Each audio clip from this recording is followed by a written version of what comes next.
Did something bad because this morning he wasn't feeling very well. And he kind of came into my room and said, you know, like, Sandro, you picked the restaurant and now I'm sick.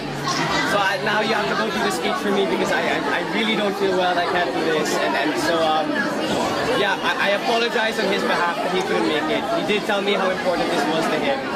I mean, I can see how important it is. And I'm sure if he was able to do so, he would have come. Instead, he sent me, which I hope is okay. How is he now? I actually don't know. I haven't seen yet. I'm gonna go back home after this because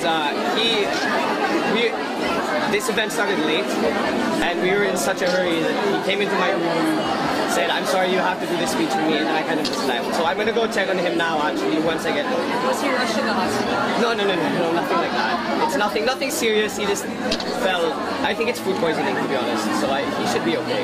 How was the experience like for you, considering this is a very important, contentious issue? Well, I need to brush up on my Tagalog. But it was definitely eye-opening, to say the least. I have never, or the last time I've only done that once before, and that was in 2010, I think, and I was much younger. But it was definitely an eye-opening experience to see, you know, what my father experiences, what he goes through every day. It's definitely a lot harder than it looks, and I realized that now. That's something you yourself would like. Is it like live in the future? We'll see. Honestly, I actually answered a question inside earlier about that. When my dad was my age, he would say the same thing that he didn't know. Because there's so much that changes in your life that I can't really say what I'm going to do in the future. What do you think of political dynasties in this country? Wow, that's a loaded question. Well, honestly, my 2 cents, I live abroad, so I don't know. But I feel that obviously it's not just an exception in the Philippines, it is in other countries, in my opinion. If you look at the Bush family in the US, 2 were congressmen and 2 were president. And you can't limit something such as that to a country such as the Philippines. It's something that exists everywhere, and I feel that, you know, people first of all have the option to go into politics, and I feel like it's a natural progression. When you have family members in politics, you are exposed to politics. So as a natural precursor to that, you end up in politics. I mean, I've been exposed, my father was exposed to politics since he was that tall, and I've been, since my dad was governor, I've always, you know, come with him to all his speeches, and I definitely feel that has a sort of a deciding factor as to what one does in the future as a profession. But that's no exception to politics as it is with any other profession. If my father were a news journalist and I went with him on the job, I would probably become a news journalist. I just feel it's something that is natural rather than made. So is he grooming you? No, he's not. Okay. My dad has always been very vocal and supportive towards whatever I want to do in the future, and he has always said that, no matter what profession I pursue. You want to run for presidency? Obviously it's hard because I know that if he does, and if he does win, you know, that completely means that my life will change. And I don't know what those changes will be, but on the other hand, I support my father with whatever decision he makes. I wholeheartedly feel that.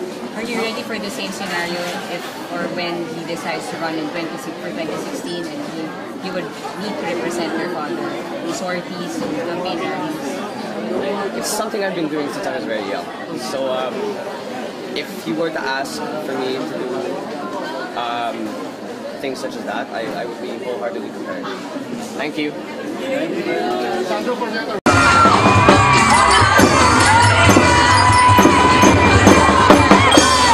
Magandang hapon sa inyong lahat. Maraming salamat sa mainit na pagtanggap niyo sa akin. At maraming salamat kay Sir Robin Padilla sa pag-imbita sa akin dito sa Hong Kong. Sana okay lang kayo. Sayang hindi makapunta yung tatay ko. Pero sigurado pupunta yun dito. Kasi sasabihan ko sa maraming maganda.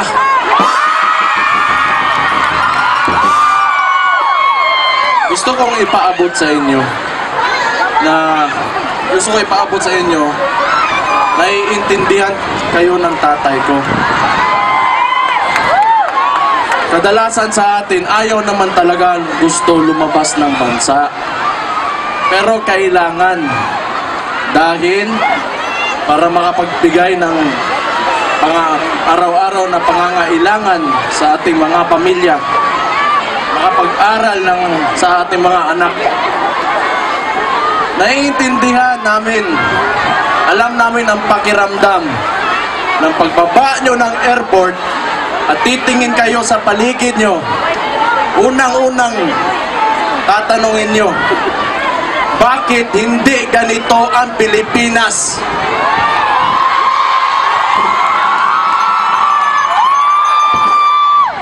Ang tanong ko sa inyo, papayag na lang ba kayo? Alangan?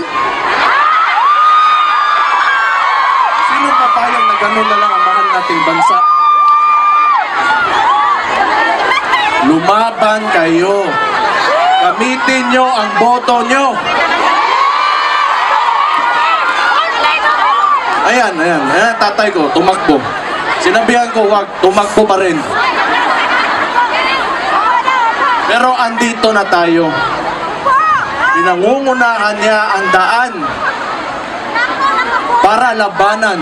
Lahat tayo, Pilipino, Tagalog, Bisaya, Waray, Ilonggo, Maranao, Tausog, lahat. Lahat, basta lahat. Pati pusa at aso nga Pilipino, isalin nyo na. Pinangunguna, magkaisa tayo. Tulungan natin ang mahal nating bansa. Huwag nating hayaan na maging ganon na lang. Labanan natin lalong-lalo na ang korupsyon at ang droga.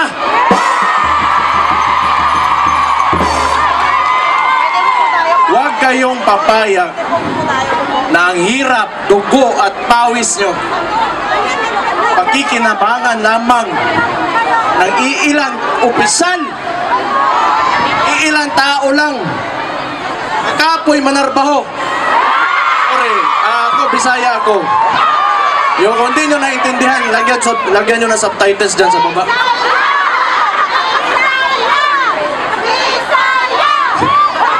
Salamat. Yan. Huwag kayong papayag. Gamitin nyo ang boto nyo.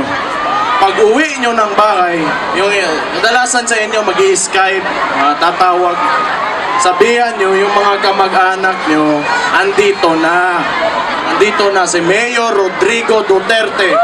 Hindi, yan, dali. Kilala ko yan, tatay ko yan eh. Hindi makapal ang mukha niyan, natatanggap lang ng boto, tapos uupo lang na walang gagawin. Oh, tatay, ako anak, kilala ko yan. Kaya, siguraduhin nyo, hindi naman siguro, may iba dito sa atin, may gustong, kandidato. Pero sana lang sabihan nyo yung mga kamag-anak nyo, andyan si Mayor Rodrigo Duterte. In behalf of your family and friends that you left back at home, gusto naming sabihin sa inyo, at tandaan nyo to, mahal namin kayong mga OFW. Assalamualaikum, maraming salamat. Once again, ladies and gentlemen, Mr. Sebastian